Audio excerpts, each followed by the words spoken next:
I'm Nick Westergaard, and this is On Brand, helping you tell your story. I'm Nick Westergaard, and this is On Brand, helping you tell your story. My guest this week is Noel Massie.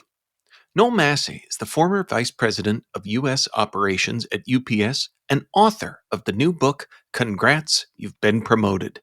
Noel began his career at UPS as a part-time college student and rose to lead over 200,000 employees and 12,000 supervisors across the U.S. Known for his values-based leadership, he's spent his career developing people and leading with purpose.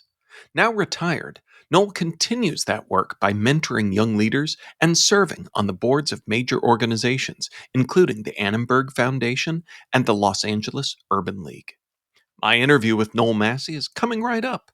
But first, Noel Massie, welcome to On Brand. Hey, Nick, I'm happy to be on your show today. I look forward to our conversation. Yeah, well, I alluded to this a bit in the bio, but I love when we get to hear a little bit about people's origin stories, and that sounds like it's almost the plot of a movie of someone that starts as a part-time college student and then rose to the ranks in leadership. Take us back to that first job. What did the beginning of what turned out to be a very big path look like? I went to San Jose State University, and I was a electrical engineering major at the time. And so the first job I had when I lived prior to going to college was at McDonald's. And so when I went to college, I continued to work at McDonald's, in the area near the university, to pay for my education, bottom line. And in my freshman year in college, IBM had a recruiter on campus looking for college students, basically to do at the time, which would have been intern type work. I was a lab tech, right? So I worked at IBM for a year as a lab tech with a group of engineers. And the project they were working on, and this will date me a lot actually, was something that didn't exist in the late 70s, which was the laser printer. So they delivered the first laser printer to the market. That thing was like 60 feet long, and I'd run tests for the engineers, blah, blah, blah. But in any event, that job took more from me in terms of time and hours than I could really afford at the time. So I left that position after a year, and I started working for UPS part-time. And the reason I went to UPS part-time was because it fit my college schedule. I could work part-time. I was really making quite a salary at that time in the late 70s. And so it allowed me to go to school, pay for my education, work 5 hours a night. It was great. But when I got to the point where I was about to graduate from college, I had accepted a job at Hewlett Packard to be an engineer in my final year of college prior to graduating. But I told my manager at the time that I was going to be leaving, and I was in a part-time supervisory capacity, and that was in 1980. And he said, "Hey, wait a minute. We really love what you're doing as a part-time supervisor." I had like 7 or 8 people under me. And he offered me to stay in the organization and become a partner in the company. So I was promoted in 1980. And then I went on to become a manager about 4 years later, and I ended up with about 400 or 500 people at that point. I was 26. And then when I had that position for like 4 years, and then about 4 years later, I became a mid-level manager, division manager. So I had a couple thousand people then, and managers reporting to me. And from there, I went to Philadelphia in the mid-90s and became what would be the COO or operations manager in Eastern Pennsylvania, Southern New Jersey. And in 97, I was promoted to a president's position in Chicago. And I went on to run 5 different business units as a president. And then in my final role, which is the one you just talked about, I was vice president of U.S. delivery operations. So all the daily delivery drivers, we have about 100,000 of them. And then the management teams around them were led by 17 presidents in the U.S. And I was really the facilitator between the corporate headquarters and those 17 presidents on a day-to-day basis with their delivery operations under me. And so when I retired, that created 9 promotions. So think about that. I retired, it created 9 promotions because I left, someone replaced me, blah, blah, blah. And one of the things that was a real challenge in my last couple of years running the U.S. was the turnover of Gen X and baby boomers leaving. And we were promoting young people to beat the band. And the fact of the matter is that the derailment rate for someone being promoted into leadership is usually in the first couple of years. And so you don't promote someone with potential to lose them. And so the idea for the book came to me then. I had actually worked in some leadership development capacities for the organization. So a lot of the content of the book, Congrats, You've Been Promoted, comes from a time when I actually facilitated leadership curriculum. And I felt like it was important to leave that for young people, whether they work for UPS or a grocery store, it doesn't matter. One day, they're stocking shelves, and the next day the manager says, "Hey, we want to promote you to supervisor to lead the people stocking shelves," and it's like a sink or swim moment for them. There's no one there waiting to train them or teach them how to be a leader. And so that was the impetus. That's my background, and that was the impetus for the book. Well, it really kind of sheds light on the idea that we talk a lot about career pathways and leading people into leadership positions, into management positions, almost thinking about it like as a map. But what you're really talking about are the tools that individuals need along the way. Was there one that came to mind that was a big light bulb that you saw? There's a particular skill. There's something that I see consistently challenging new managers. Yeah, no doubt. First and foremost, it's about what it when I think about when my career started, okay, and that obviously is the backdrop, is things come at you fast, they come at you quick, and you haven't been developed or trained to do them. You just haven't. You're 26, you're 25, you're 27, whatever. And all of a sudden, here you have someone working for you and they're 50, 60 years old. And you give them their work assignment or whatever it is the organization has hired you to do. And they say, "I'm not doing that." And it's in a moment where it's just you and them, or maybe you and them and 3 coworkers of theirs is watching. And that moment is very determinate. It's very determinate about how the team will respect you going forward. And so I saw a lot of those moments, right? So I understood that place. I get where that is.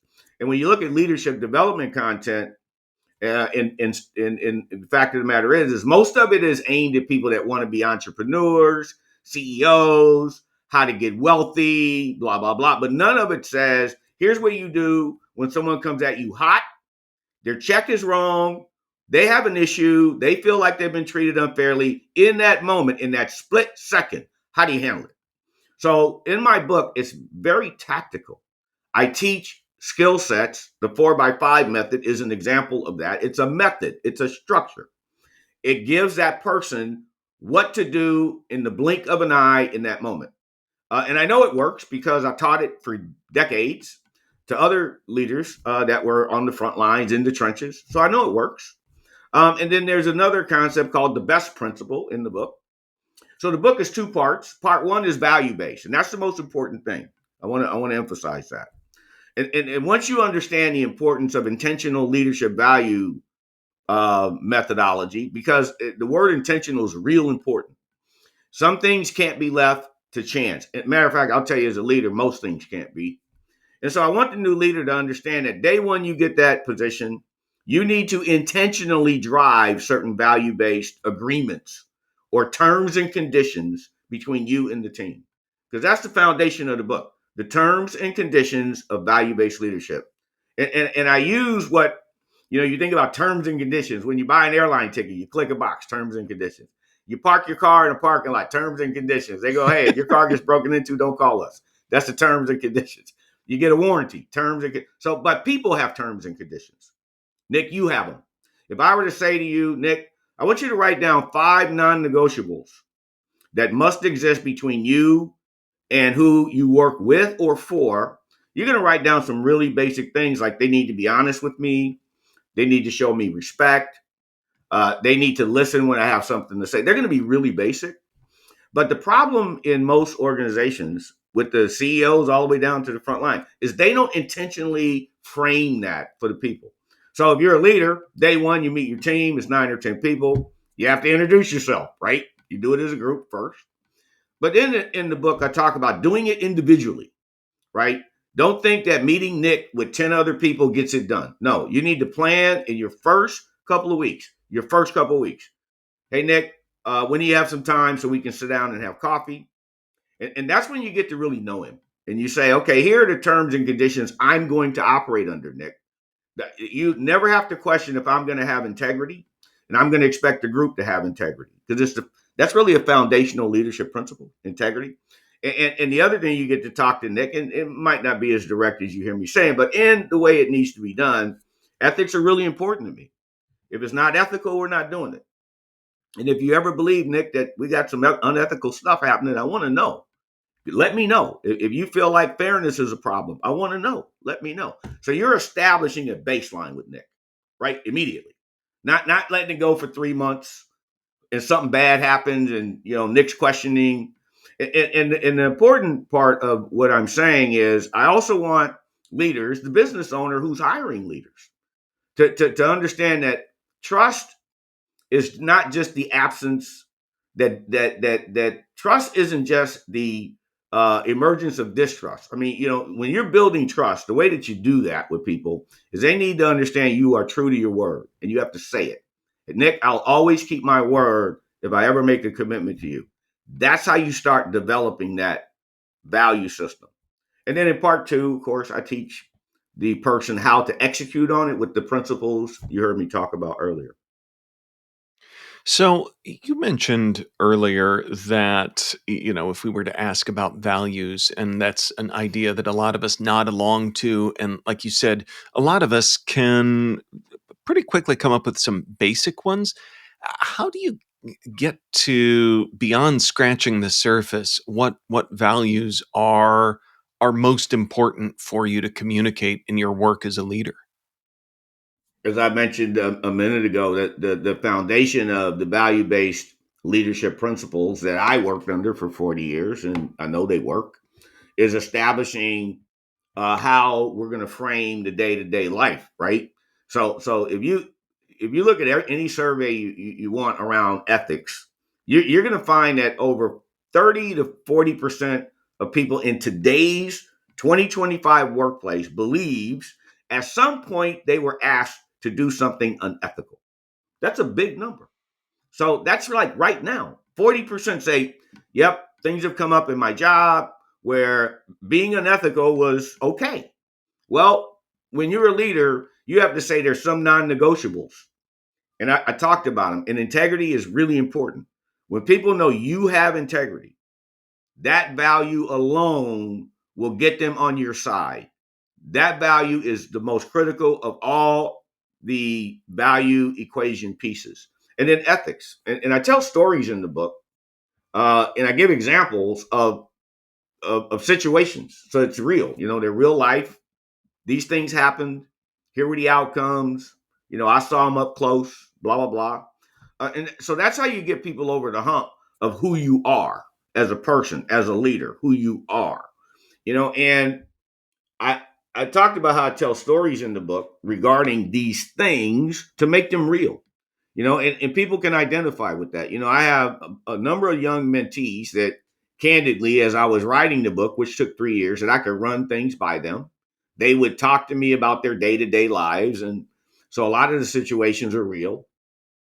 And to help the person navigate to getting through those. And you heard me mention, I have a couple of phrases, and I think intentional leadership, a leader needs to have things that people associate with you. For instance, one of mine, if you to say, hey, Noel Massie? Yep, worked with him, he's a president. And, and tell me one of the things that you used to hear him say. If there's no question, if there's any question, there's no question. They would say that. That was like one of the things that would roll off my mouth all the time. If there's any question, no way. We're not doing it. Okay. If there's any doubt, there's no doubt. Okay. We're not going down that road. So you start to build a foundation of language. Your daily language needs to support your daily value intentions. That makes sense, right? And one technique that I also know you would hear if you talk to someone who knew me, and you can see that on the book and the testimonials from some pretty big players, some CEOs who actually did advocacy on the back of the book, that kind of stuff, is, one of the things that you would hear from people who also are close to me would be how intentional leadership is something they always would hear me say. That, listen, what do you intend to accomplish? Think about the word intentional. If I said, hey, what's your intention today? You'd say, well, I want to do this. I got these priorities. I got these.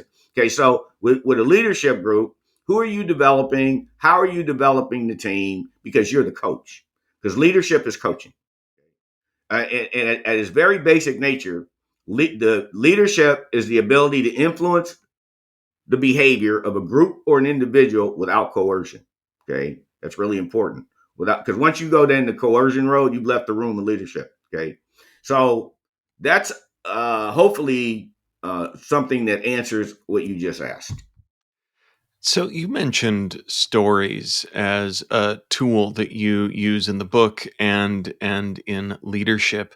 I teach a class in our MBA program here at the University of Iowa that's called Leadership Communication and Story. And I wonder if you had an example of a story that you find yourself or would find yourself when you were actively in leadership roles, getting out and using strategically with your team. Yes. In the book, I tell a story about a friend actually who worked for a large organization that sold construction equipment. So when you see those cranes sitting over skyscrapers, he was actually a salesperson for those items, and they're very expensive, right? But in any event, and in the book I talk about, his name is Russell. I use a different name. That's the name I use in the book, Russell. But in any event, Russell was being asked by his manager to report sales of that crane when he had a handshake from the company, not a check, okay, not an invoice that was acknowledged paid, and it was a change in procedure.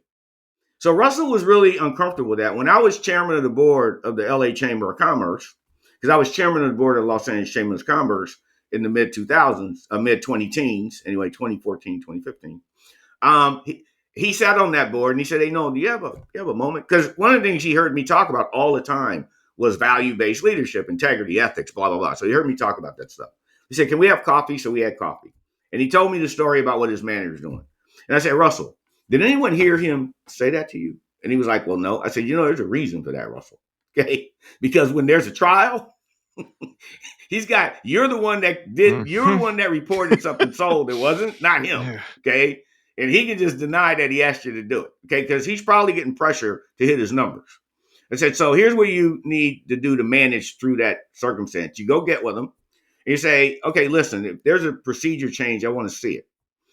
Show it to me and then talk to your peers. Have they received the same request? And let your manager know you're going to do that, right? You're going to, that this is a change. You want to make sure you're keeping the line straight. There's nothing's fuzzy here, etc."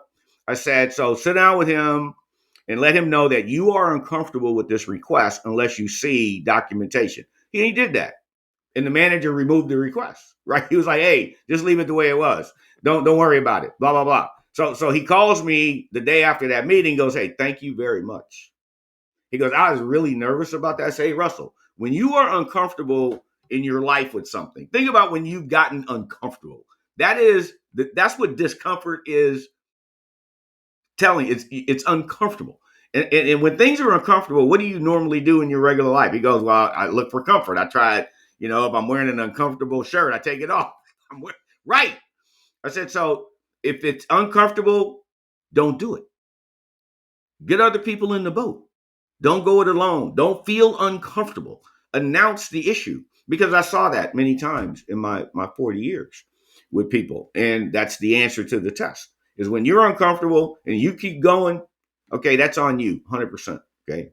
But when you're uncomfortable, announce it, say it. "I'm not comfortable with that. I need more evidence that this is what we're doing, blah, blah, blah." Because, when people become unethical, here's what they always want, Nick, is company. They always want company. When they do things they shouldn't be doing, they want to have other people do that with them, right? So they're going to look for partners. So misery loves company, and so too does No doubt. unethical behavior. No doubt. No doubt.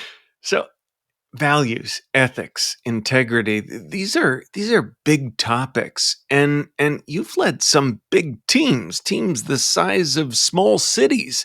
How does this work translate to that extreme scale in the work of leading a big organization? The benefit of leadership. I just wrote a op-ed, and in the op-ed, and it's an op-ed for CEOs, right? It's a CEO. It was a CEO op-ed, a magazine article, whatever, for CEOs. And in the opening of the op-ed, I opened it with, the singer Sting wrote a song called "Every Breath You Take," right? And it says, "Every move you make, I'll be watching you." Okay, so when you're the leader, that's the narrative, period, right? There was an example of that recently that went viral, right, at a Coldplay concert. Okay, there's no casual moments in leadership. That's the number one thing, period. Right? When the job was open and they said, "Hey, would you like to be the CEO or whatever you were going to be?" You raised your hand and went, "Pick me for that. I want to do that." Okay, well, that came with stuff, and the main thing it came with is understanding that you are the leader. There are no casual moments in leadership. None. Zero. You want a casual moment, go in a room by yourself, or go somewhere alone, or with your partner, your spouse, where no one else is going to see you that you don't want seeing you. Okay, then you get to be casual. But when you're in the public eye, I don't care if you're at a park. If your employees see you in a park and you're with your family, you know who you are in that park? You're the CEO in the park with your family. Okay, there are no casual moments in leadership, like zero, right? And I talk about that for a point. That's a good thing. Leaders want to be followed. They want their people to look up to them. They can't say that's what they want, but then have some kind of deniability around that. So conscious leadership, conscious behavior is important. And it's something I learned over a 40-year career, right? Probably didn't know it in the first 5 or 6, but I certainly learned it as I moved through the leadership ladder. And so that's a really critical aspect of leadership, is when you have a lot of people, they want to hear what you have to say. And so when you say stuff, it needs to be done with intention. What are the things around values? Because you can't control what they do once they leave, right? If they're installing cable in homes, they go out to someone's house, you're not with them. You have them for a moment daily, usually in some way, the mid-manager, especially the frontline supervisor, right? They're in front of you. So if they always hear you saying, "Listen, there's any doubt, there's no doubt, give me a call. There's any question, there's no question, give me a call. If it looks wrong, it ain't right, give me a call." When they hear that daily, because that's just who you become, understand it translates. You think about, and I'll land the plane here. Think about NFL football coaches, because right, the season's starting, right? Okay, do they all coach the same? Well, absolutely not. Did Bill Belichick coach the same way that Bill Walsh coached? Absolutely not. Does Mike Tomlin coach the same way as Nick Sirianni? Absolutely not. Right? So you're going to have different styles of coaching, but 100% of the time, you're responsible for that team, their behavior, how they do things. So development is the most important role of the leader, and that you have to model what you want your people to become, right? So those things have to be congruent. They can't be different. You have to model that behavior, and it needs to be natural, right? And once you do it regularly, it becomes natural. Once you are a value-based leader and you understand that everything's going to spin off that, right? How we put the wheel on the car if we're a tire changing company spins off what the values are. It just does. Those become actions, right? So it has to become daily, and that's where most leaders miss the boat. I would meet with 150 small business owners annually as a president at UPS. And half the time, the conversation would navigate towards, "So, no, how does UPS blah, blah, blah, development, people, etc." And I would go through it with the business owner, and I would say, "Do this for me, business owner. Write down the 5 most important things you believe your people need to support for you to be successful." And they'd write them down, right? and almost never be value based. It'd be like profits and marketing and I go, okay, so then answer this question for me. And I would ask this. Okay, you have children? Yep. 90% of the time. Yep. Right. At that point in their lives. Okay. What do you want your children to be? How much work do you do on the values of your kids? And they would say, oh my gosh, blah, blah, blah. Right. I put them in the best schools and, I want them to be great people and blah, blah. I said, so how are you doing that with your company? How are you shaping so I'm going to go talk to your people and I would go do that and say, what's the most important thing to that person that's paying your check? Write down 5 things. And they would like never be the same. They would like never be the same. But the owner of the business would have a massive aha after that. And it wouldn't be small. It would be like ginormous. And they'd be like, okay, I understand. And they would change their approach. And this is not fluff. This is not about, happy talk. It's just not. Actually, it brings more accountability to the frame, right? And so you need to have congruence and alignment with the people you are leading, supporting. There needs to be congruence. And so if I walk up to one of my employees, a delivery driver, and he says, hey, no, blah, blah, blah. We got this happening at this thing, and I have a question to ask you. And I'd say, okay, well, Bill, there's any question? He'd go, yeah, right. There's no question. There's your answer. Okay. So get other people involved. And so you have to develop that. That's what, coaches do, right? They develop the skill set of the player, right? And the leader is charged with developing the skill set of the player, not just being a human memo and saying, hey, do this today, do this today, do this today. Hey, we can replace you with AI if it's just about giving orders. Well, between the lessons of from Sting and Coldplay to being a human memo, I have smiled a lot during our conversation, and it's now my turn to get to ask you for a brand that has made you smile recently. Well, I talked about one that always makes me smile, McDonald's, because that's where I started my leadership journey, right? I was a part-time kid working in McDonald's, and I was really lucky. I worked for a guy who was a business owner, had five stores, franchisee, and he was a really supportive and great person. So every time I drive by one, I think about him, and this is a long time ago, obviously. But the reason, and one of the important reasons is no one's perfect. They certainly aren't. But when they misstep, they acknowledge it. They're honest about that misstep. And I've always respected how they have handled their business that way. So that one has always made me smile. And another good reminder about the scale too, because correcting that misstep can be challenging, and they often do that too, and at scale. Yeah. Noel, where can folks go to learn more about who you are and what you do? So the traditional ways work. I'm on LinkedIn, and my email address to get into LinkedIn is on my website. Okay, so I have a website, noelmassie.com, takes you to my website, right? And there's a contact me form on there. And when people fill that out, my assistant, Kayla Bozeman, KaylaBozman,